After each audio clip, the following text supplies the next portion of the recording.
America అధ్యక్షుడిగా ఉన్న Donald Trump తింగరి చేసలు, అసలు కన్సిస్టెన్సీ లేని నిర్ణయాలు మొత్తం ప్రపంచాన్ని చాలా ఇబ్బందులకి నెట్టేస్తున్నాయి. బట్ ఒకటైతే నిజం, ఇరాన్తో యుద్ధం, పశ్చిమాసియాలో పరిస్థితులు, దీనివల్ల కలిగే నష్టాలు ఖచ్చితంగా మొదటి బాధితుడు భారతే, చివరి బాధితుడు భారతే, అందులో ఏం అనుమానం లేదు. ఎందుకంటే ఎక్కువ దిగుమతుల మీద ఆధారపడుతూ ఉన్నాం, అతి పెద్ద దేశం. అండ్ పైగా అమెరికా ఇజ్రాయెల్తో చేసినటువంటి శృతి మించిన స్నేహం చాలా కష్టాలు తెచ్చిపెడుతూ ఉంది. ఇంత పెద్ద సార్వభౌమత్వ దేశం భారత్ అమెరికా అధ్యక్షుడి నిర్ణయాలకు ప్రధానికి తలూపి తీసి ముందుకెళ్ళడం ఏంటో కూడా అర్థం కాలేదు చాలామందికి. రష్యా నుంచి చమురు కొనొద్దంటే సరే కొనం, మళ్ళీ కొను అంటే సరే కొంటాం. మొదట డిస్కౌంట్కి ఇచ్చే రష్యా ఇప్పుడు ఉన్న రేట్ కంటే 20% అదనంగా భారత్కి అమ్మే పరిస్థితి వచ్చింది. కిక్కురం అనుకుండా కొనాలి.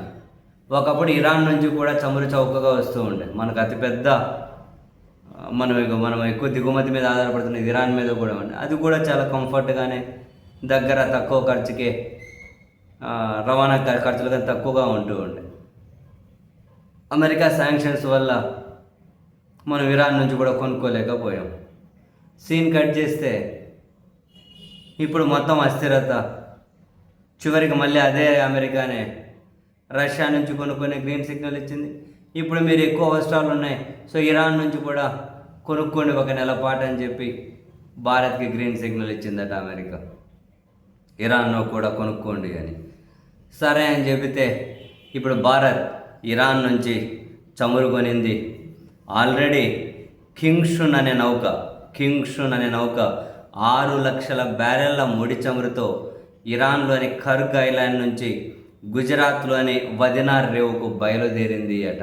ఆల్రెడీ స్టార్ట్ అయిందట. 2019 మే తర్వాత ఇలాంటి భారీ డెలివరీ ఇదే మొదటిసారట ఇరాన్ నుంచి. అంటే దాదాపు 7 ఏళ్ళు మొదటిసారట అక్కడ నుంచి భారీ డెలివరీ. సో ఈ నెల 4వ తేదీ కల్లా గమ్యస్థానానికి చేరుకుంటుందని అంచనా. అండ్ ఇక్కడ ఇంకొకటి ఉందండోయ్, ఇంతకుముందు అమెరికా యుద్ధం మొదలెట్టక ముందు హర్మూజ్ జలసంధి నుంచి నౌకలు ఫ్రీగా వస్తూ ఉన్నాయి. కానీ వీళ్ళు యుద్ధం మొదలెట్టిన తర్వాత ఇప్పుడు హర్మూజ్ జలసంధి నుంచి నౌకలు దాటాలి అంటే కనీసం 18 కోట్ల రూపాయలు వాళ్ళకు టోల్ ట్యాక్స్ కట్టాలి. ఆ మేరకు ఇరాన్ పార్లమెంట్ కూడా నిన్ననే చట్టాన్ని ఆమోదించింది. ఇంతకుముందు ప్రకటన చేసే, ఇప్పుడు చట్టం కూడా ఆమోదింపబడింది. ప్రతి నౌక 18 కోట్లు కట్టి దాటాలి. అదే తెలుగులో ఒక సామెత ఉంటుంది, మనం చెప్పలేం కానీ కూలిచ్చేమో చేయించుకున్నారు అన్నట్టు. అట్లా ఉంది పరిస్థితి.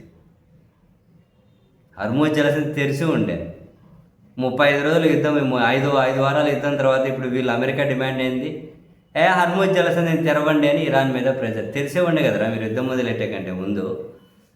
ఇప్పుడు మళ్ళీ తెరవండి అని, ఇన్ని రోజులు యుద్ధం తర్వాత మళ్ళీ తెరవండి అని చెప్పి డిమాండ్. ఆ డిమాండ్ వాళ్ళు తెరసకపోగా మళ్ళీ 18 కోట్ల రూపాయలు ఆ హర్మూజ్ నుంచి టోల్ ట్యాక్స్ వసూలు చేస్తూ ఉన్నారు.